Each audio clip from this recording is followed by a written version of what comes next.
पिछले लेक्चर में मैंने आपको बताया था कि सरफेस टेंशन काम कैसे करता है। सरफेस टेंशन का फोर्स होता है F is equals to sigma into L, right.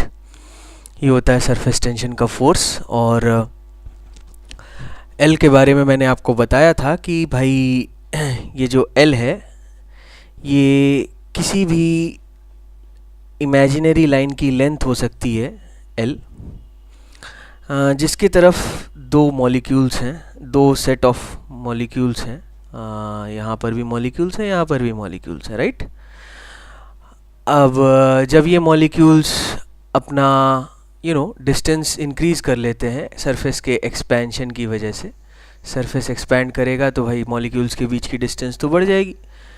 तो डिस्टेंस इंक्रीज़ कर देते हैं जब ये, तो हम ये कहते हैं कि भाई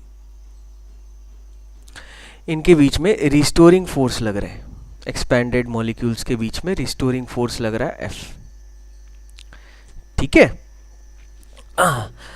और F L के डायरेक्टली प्रोपोर्शनल क्यों होता है, ये मैंने आपको बताया था कि भाई जितनी ज़्यादा हम लेंथ लेंगे, आप यहाँ लेंथ जो मैंने बनाई है इस पर ध्यान दीजिए थोड़ा सा, जितनी ज़्यादा हम लेंथ लेंगे नंबर ऑफ मॉलिक्यूल्स उतने ही ज़्यादा बढ़ते चले जाएंगे, ग्रो करेंगे।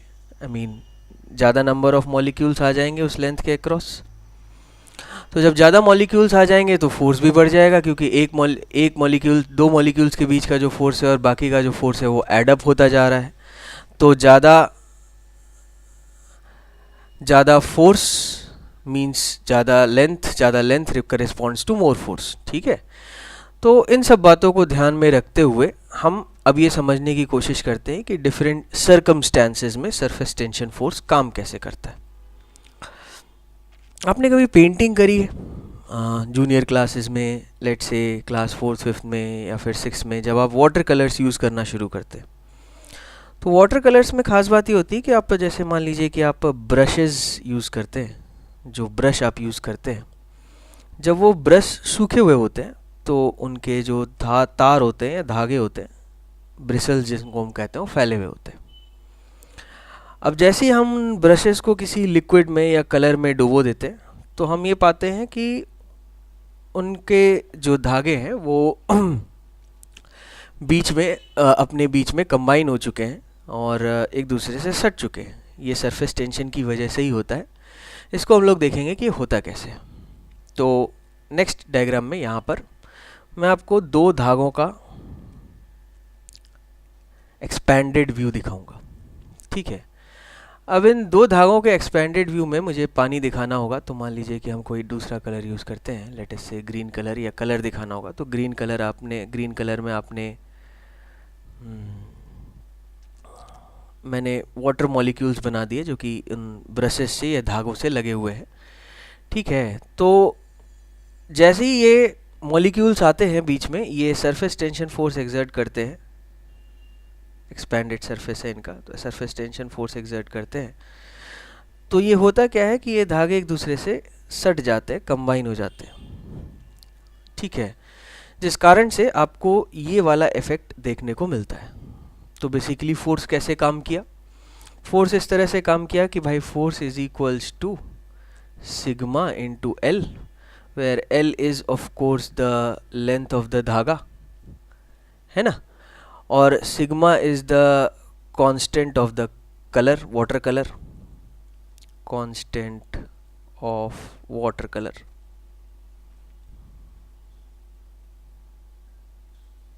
कांस्टेंट ऑफ वाटर कलर, है ना। सरफेस टेंशन कांस्टेंट पूरा लिख देते हैं, surface tension constant of water colour, ठीक है। इस तरह से होता है। हम एक और एग्जांपल लेते हैं। मान लीजिए कि हमारे पास एक वेट सरफेस है, किसी टेबल पे हमने पानी गिरा दिया है, ठीक है, पानी है, पूरा भीगा हुआ टेबल है, ठीक है। और ये रहा हमारा टेबल, भीगा हुआ टेबल, और इसके ऊपर पानी है। पानी का कलर दिखाने के लिए हम लोग कुछ दूसरा यूज़ करेंगे कलर, और ये मान लीजिए कलर हमने यूज़ किया यहाँ पे, ठीक है। तो पानी है इस पर, तो ये पानी से पूरा भीगा हुआ है टेबल, ठीक है। अब इसके ऊपर हमने क्या किया कि एक पतला सा वायर या रॉड छोटी पतली रॉड जिसमें कि हमें फोर्स फील हो। बहुत हैवी रॉड होगी तो सरफेस टेंशन फोर्स पता नहीं चलेगा, तो हमने एक वहाँ पे वायर रख दिया।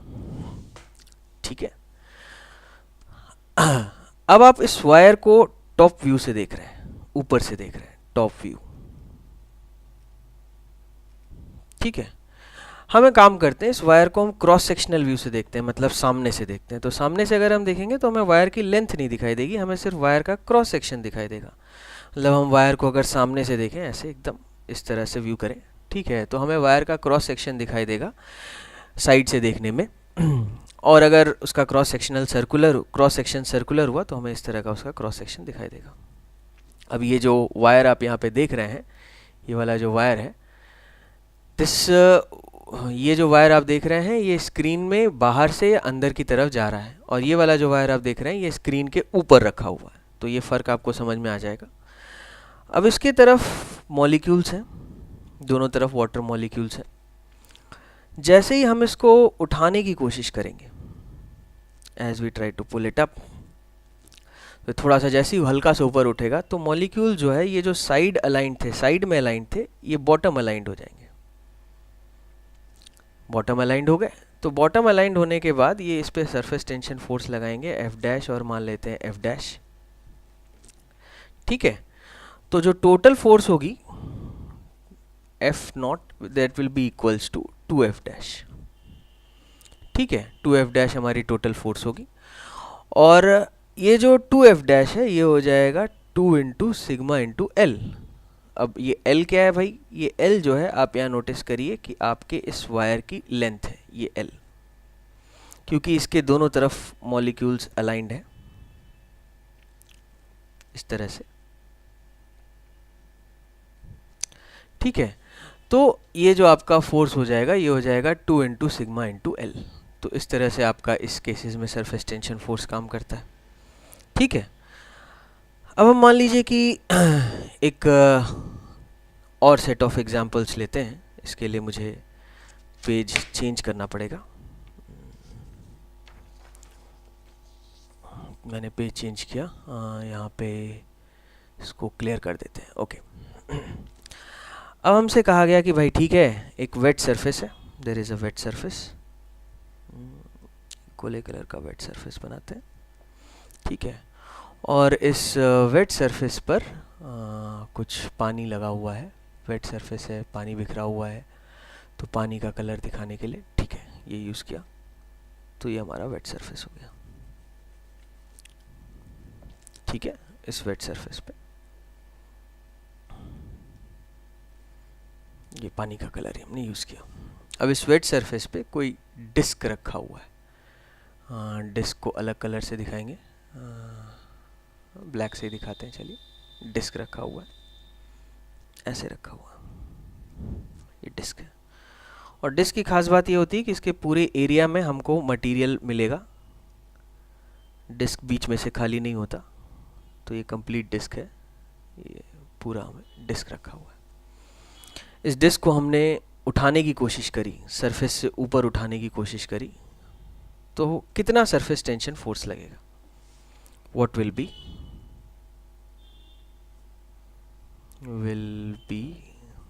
द सरफेस टेंशन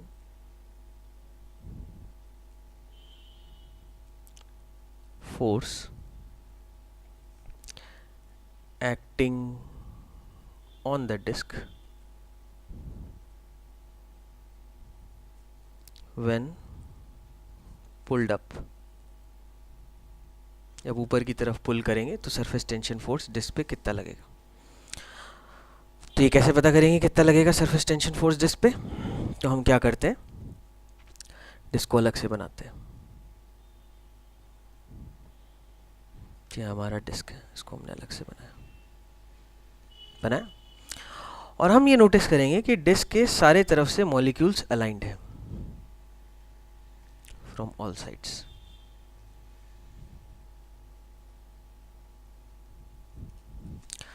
सारे तरफ से मॉलिक्यूल्स अलाइंड है, तो इस पे जो सरफेस टेंशन फोर्स लगेगा वो लगेगा sigma into L, again same formula, लेकिन यहाँ एल क्या होगा यार, L will be the periphery of the disc, ये सर्कुलर रीजन जिसके चारों तरफ मॉलिक्यूल्स अलाइंड हैं। तो यहाँ पे हमारा एफ का वैल्यू हो जाएगा sigma into 2πr, where r is of course the radius of disk, r will be the radius of the disk। ठीक है, और अगर इसी डिस्क की जगह हम एक रिंग रिप्लेस कर देते हैं, यहाँ पे देखेंगे एक रिंग से रिप्लेस करेंगे, वैसा ही एक वेट सरफेस, ठीक है, और वेट सरफेस दिखाने के लिए फिर से उसी कलर का वाटर यूज़ किया, तो यहाँ पे से हमने शेडेड करके बना दिया, भाई पानी बिखरा हुआ है पूरे वेट सरफेस पर, ठीक है, पानी बिखरा हुआ है पूरे वेट सरफेस पर, और इसकी जगह फिर हमने रिंग बनाया, रिंग का भी कलर ब्लैक लेते हैं। रिंग और डिस्क में डिफरेंस क्या होता है भाई, डिस्क में क्या होता है कि पूरे एरिया पे मटेरियल होता है, मान लीजिए कि कॉपर डिस्क है तो कॉपर के पूरे एरिया पे मटेरियल होगा, लेकिन अगर कॉपर रिंग है तो सिर्फ पेरीफेरी पे मटेरियल होगा और बीच में खाली होगा, ठीक है। तो अगर इस रिंग को मैं अलग से बनाऊं यहाँ पे, तो मैं ये पाऊंगा कि यहाँ मॉलिक्यूल्स एक तरफ से नहीं बल्कि दो तरफ से अलाइंड है,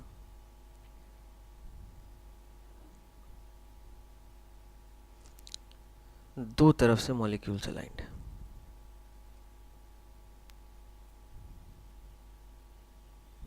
जी, दो तरफ से मॉलिक्यूल्स अलाइंड है। तो अगर हम खींचने की कोशिश करेंगे, सरफेस से ऊपर खींचने की कोशिश करेंगे, सरफेस से ऊपर अगर हम इसे खींचने की कोशिश करेंगे, स्क्रीन से बाहर, मतलब सरफेस से ऊपर मतलब हम कंपेयर करें तो हम स्क्रीन से बाहर अगर इसे खींचने की कोशिश करेंगे तो हमें ऐसा पता चलेगा कि भाई इस पे जो सरफेस टेंशन फोर्स लग रहा है वो सिग्मा इंटू एल तो है, लेकिन यहाँ जो एल है ये है 2πr प्लस 2πr।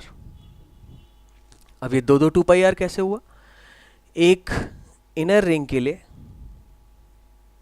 और एक आउटर रिंग के लिए, क्योंकि आप यहाँ नोटिस करोगे कि मॉलिक्यूल्स अंदर में भी अलाइंड हैं और बाहर में भी अलाइंड हैं। आप देख सकते हैं रिंग के पेरीफेरी के अंदर भी मॉलिक्यूल्स हैं, बाहर भी मॉलिक्यूल्स हैं, कंपेयर टू द डिस्क जिसमें सिर्फ बाहर थे मॉलिक्यूल्स और अंदर कुछ नहीं था, अंदर डिस्क का मटेरियल था, वो लिक्विड मॉलिक्यूल्स सिर्फ बाहर की तरफ थे, अंदर की तरफ नहीं थे। यहाँ लिक्विड मॉलिक्यूल्स अंदर भी हैं और बाहर भी हैं।